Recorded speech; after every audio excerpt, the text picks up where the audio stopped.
Bayern announces the commencement of the construction of a substantial sewer system aimed at preventing illnesses for everyone's benefit. Encouraging everyone to join in, he inquires about their motto. In unison, they respond with safety first. Bayern emphasizes the importance of avoiding injuries, even stating a stern consequence for those who fail to adhere to safety protocols during the project. Lloyd Frontier stands with Javier and observes that it seems like they are becoming more enthusiastic by the minute. He wonders what might have caused this transformation. Javier contemplates the situation. He explains that if the sewage and waste within the country are disposed of in the sewer, it will flow through the sewer pipes into the main sewer. While the small sewer pipes can be dug by Piporong alone, the main tunnel requires more effort. He asserts that what is needed is encouragement, heart flutter, and full power. Bai Beong employs his power, and a worker digs a hole with a shovel. At that moment, Lloyd Frontier arrives with a hologram, urging them to continue. The workers are delighted to see him, and the mere sight of an angry Master Lloyd motivates them to work harder. One worker remarks that the face he has is scarier, while another mentions that Lloyd is shouting all sorts of curses, making him jealous. Another worker humorously comments that theirs is ugly. Lloyd Frontier becomes angry, screams, and demands they stop enjoying something that is meant to be a guide. He turns to Javier, expressing his bewilderment at their erratic behavior and wonders what could have prompted them to act in such a manner. The scene transitions to a rainy day, and Lloyd Frontier narrates that after a few heavy downpours of spring rain, the construction of the small sewer proceeded steadily over 3 months. He notes that due to the construction guidelines, the main sewer's construction advanced rapidly and began extending towards the north. After a while, Lloyd Frontier stands on the mountain with Sir Bayern and explains that the main sewer needs to extend past the field over there, where they will be constructing a sludge treatment facility. He expresses concern about the proximity to the place where the mastodons previously attacked and asks if it will be safe. Lloyd Frontier assures that with Bai Beong frequently present, meaning the mastodons won't approach carelessly, they should still exercise caution. He instructs Bayern to advise their people not to agitate mastodons if they encounter them and to stand down quietly. Bayern acknowledges with an understanding. Lloyd Frontier mentions that despite the instructions, not a single mastodon was sighted, and he wonders if it's because Bai Beong was present. Standing there, he faces a tree and initiates a game of red light and green light. Turning back, he invites someone to come over, claims to have caught them, and then playfully falls to the ground, expressing his enjoyment. The message box humorously questions who the true lunatic is in this scenario.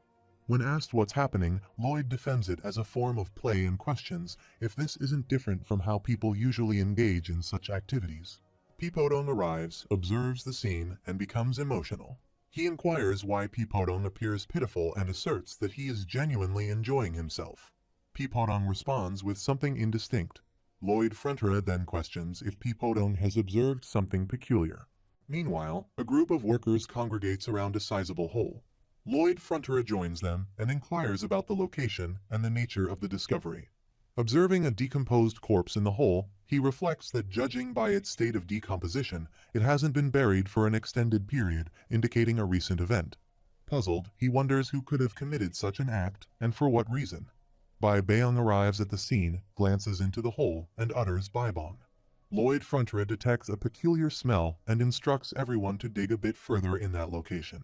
The workers descend and commence digging, revealing numerous decomposed corpses. Lloyd Frontier contemplates the unexpected turn of events, realizing that such details were absent from the novel.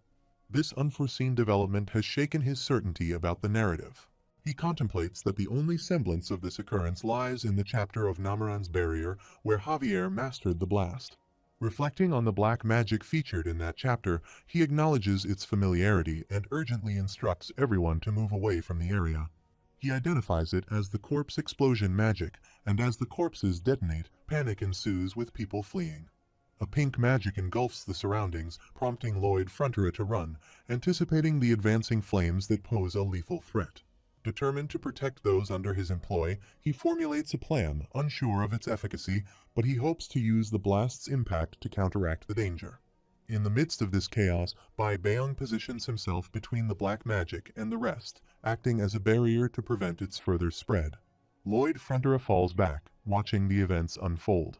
Meanwhile, Lord Solidas sits, grinding wood to craft a design. He hears a noise, turns back, ponders if it came from that direction, and senses the presence of necromancer's sorcery and corpse explosion magic. Judging by the explosion, he deduces that the corpse belongs to a creature more significant than a human. Contemplating whether he should aid the con artist who seems to be in trouble, he questions his obligations. Swiftly, Javier moves toward the source of the disturbance. Lord Solidas assumes the con artist will likely manage since the monster is heading in his direction. On the other side, Lloyd Frontera instructs Bai Bayung to wake up. A worker points to the side and queries about a strange sight. As Lloyd Frontera attempts to rouse Bai Bayung, all the decomposed corpses come to life and start following them. Lloyd Frontera observes them and contemplates the possibility of undead mastodons. He ponders whether they are buried more profoundly than those that exploded and queried the quantity present. The undead mastodons commence moving towards an attack. He grasps the Bai Bayang and instructs a retreat, prompting all workers to flee the vicinity. Velarde Blanc asserts to the White Cavalry that today shall mark their final day, emphasizing the imperative nature of the endeavor for Her Majesty, their people, and Frontera County. Lloyd Frontera interjects, advising against the proposed action. He recommends a strategic withdrawal. Lloyd Frontera acquiesces, then shifts his focus to evaluating the terrain and contemplating the behavior of the mastodons. He considers potential strategies for creating distance between them. Turning to Sir Bayern, he inquires about their current location. Sir Bayern confirms they are in the field. Lloyd Frontera clarifies that there is only one. Sir Bayern affirms, prompting Lloyd Frontera to suggest using Peepodong to impede their progress. Peepodong moves towards the undead mastodon, initiating an attack with a Peepodong blow, delivering successive hits and forcefully throwing it away. He proceeds to engage another mastodon, employing Peepodong's elbow strikes, home run kicks, and tosses the adversary aside. Peepodong utilizes Plum Blossom's fist and follows up with Plum Blossom's rampant dance for further attacks. Lloyd Frontera observes Peepodong's actions, pondering the nature of the spectacle before him. Peepodong executes additional kicks and throws against the adversaries. He seizes some undead mastodons, hurling them away. However, the collective retaliation of the undead mastodons overwhelms him, rendering him unconscious. Enraged, Lloyd Frontera expresses his displeasure and verbally rebukes them. Peepodong regains consciousness and resumes the attack against the undead mastodons.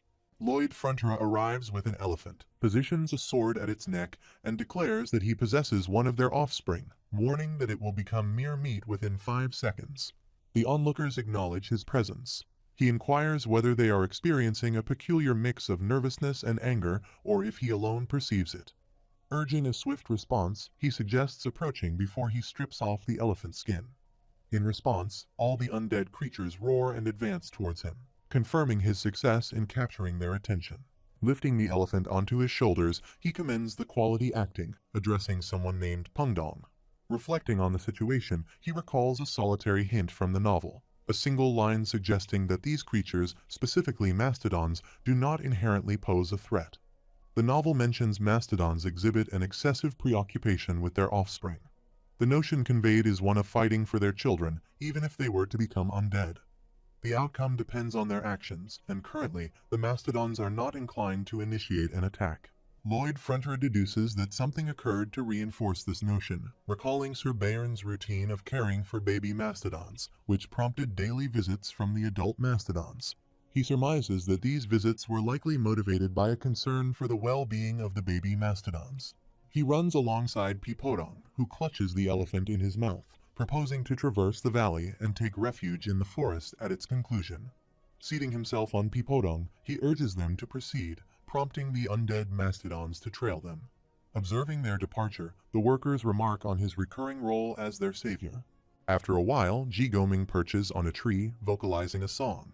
Javier arrives, apprehends him, and reveals possession of the red sunflower seeds bestowed by Master Lloyd.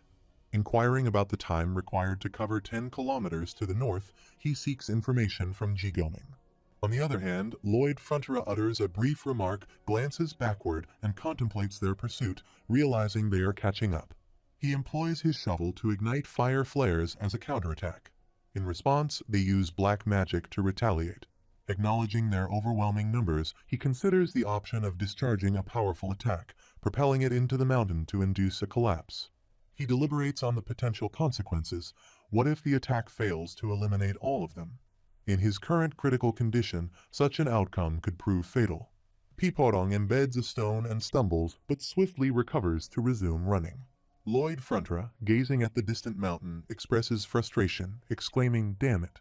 Lloyd Frontra utilizes his scanning ability to assess the path, but an unexpected descent occurs, leading him to conclude that Piporong cannot ascend with his weight. Contemplating the situation, he seeks a solution and attempts to compose himself. Reflecting on his acquired skills, past experiences, and the amalgamation of these encounters and his estimated limits, he decides to take action, deeming inactivity a waste of time. Gripping his shovel, he advances towards the undead mastodons, advising Piporong to stay close to the wall while tightly embracing the baby mastodon. He contemplates his fear of entering a near-death state after utilizing discharge in the mountains. Spinning his shovel, he subsequently wields it to launch magical attacks against the undead mastodons, deeming this strategy as the key to a breakthrough. Activating mountain discharge magic, he unleashes fire flames upon them. The mountain fractures and fire arrows emerge.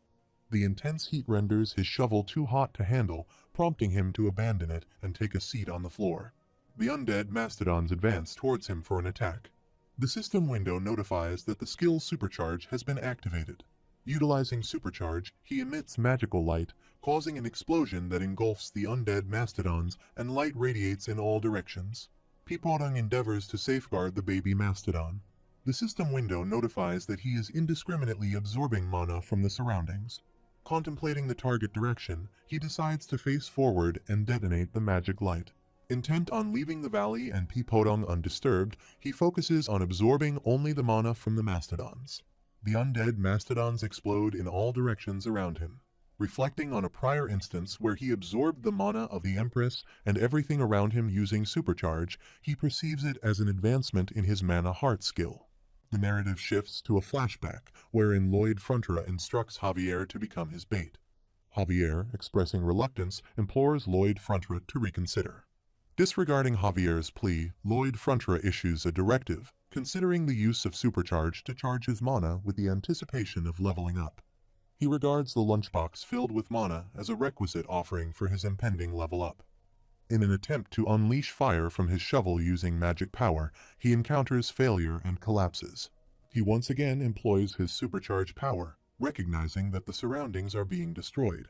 He acknowledges the need to prevent such destruction and focuses solely on absorbing Javier's mana.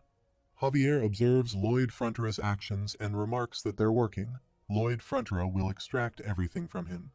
The system window displays an error, indicating that this type of mana surpasses what his lowly body can handle. Coughing up blood, he collapses to the ground.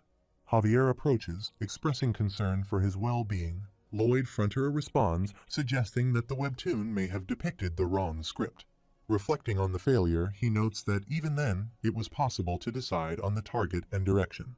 The narrative returns to the present, and he attempts to eliminate the remaining undead mastodons by absorbing their mana power, asserting that all of their mana now belongs to him.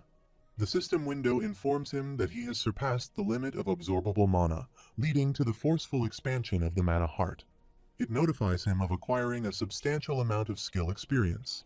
Overwhelmed, he coughs up blood, attributing it to the overpowering effects of the undead's rotten mana, which he distinguishes from poison. Recognizing the need for increased rotation and circulation of the awful energy, he contemplates the task at hand. The system screen communicates that the mana heart has sustained damage, and that strong mana has been utilized to heal it. Subsequently, it reports that the mana heart has incurred damage, and strong mana has been employed for its healing, leading to the growth of the mana heart skill. The system notification further states that the mana heart skill has leveled up, emphasizing that it had taken damage, and strong mana has been used to facilitate the healing process for the mana heart. He emits a scream and swiftly maneuvers between Break Mountain. The system window issues a notification indicating a skill rank up. Sword Expert Intermediate Level 1, accompanied by a 600% increase in physical ability. Rising to his feet, he observes the undead mastodons approaching. Another system window notification informs him about a new mana heart skill option that has emerged. Commanding them to kneel down, the system window notifies the availability of the mana heart skill option, Undead Domination. Consequently, all the undead mastodons kneel in submission before him. leaving Peepodong and the baby elephant astonished. Offering an almond to Peepodong, he suggests returning home. The system window communicates his newfound ability to dominate and control any undead with less mana than him. Stepping on them, he proceeds with a commanding walk. Another system window notification specifies that the dominated undead will faithfully follow all his orders to the letter. He observes the status screen, which indicates that the skill Undead Domination will only activate when facing undead. Gazing at the undead Mantodons, he witnesses them obediently following him. The status screen notifies that the number of dominated undead is 308, and the remaining time until the end of domination is 40 minutes. As time rapidly decreases, he flees the scene with Peepodong and the baby elephant, screaming while running. The countdown reaches 17 minutes and 16 seconds when, at that moment, time expires. In a protective move, he shields Peepodong and the baby elephant. He cradles them as Jigoming's net web grabs hold of him, lifting all of them up while the gathered undead remain below. Javier, positioned on the back of Jigoming, employs his Master Sword magic and instructs Jigoming to depart. Jigoming questions the action, and they take flight from the scene. With Javier standing on his back, he employs his magic to attack the undead below.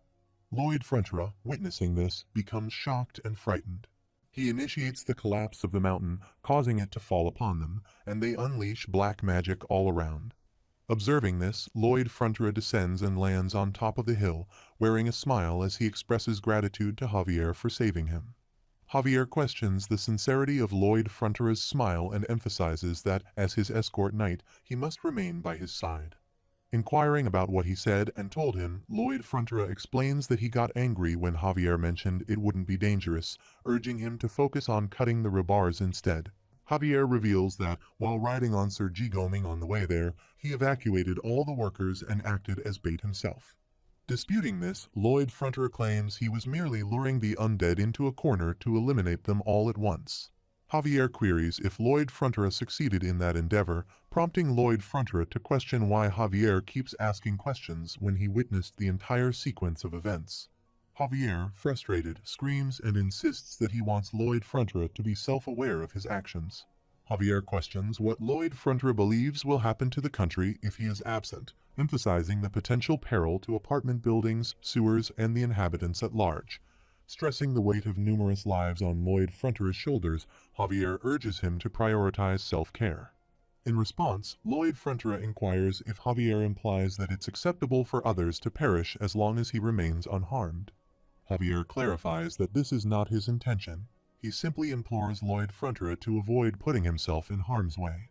Lloyd Frontura challenges Javier's perspective, questioning what would have transpired if he had refrained from doing so and whether he believes everyone would have been safe from the relentless undead. Javier contends that a progressive retreat, coupled with the defense of the White Cavalry and the strength of the county's soldiers, offered an alternative approach. Lloyd Frontura dismisses this as a mere assumption and queries how Javier can guarantee that no casualties would occur, challenging whether he comprehends the sensation of facing death after exerting maximum effort. Javier maintains that Lloyd Frontura is the most crucial individual in the county, asserting that the county belongs to him and everyone within it is an extension of himself. He inquires who will protect what belongs to him if he does not take on that responsibility. Javier questions if Lloyd Frontura intends to continue exposing himself to perilous situations in the future. Lloyd Frontura affirms that indeed he plans to do so and ensure that he receives adequate compensation for the risks involved. Javier conveys his willingness for Lloyd Frontura to pursue his choices as long as he remains by his side.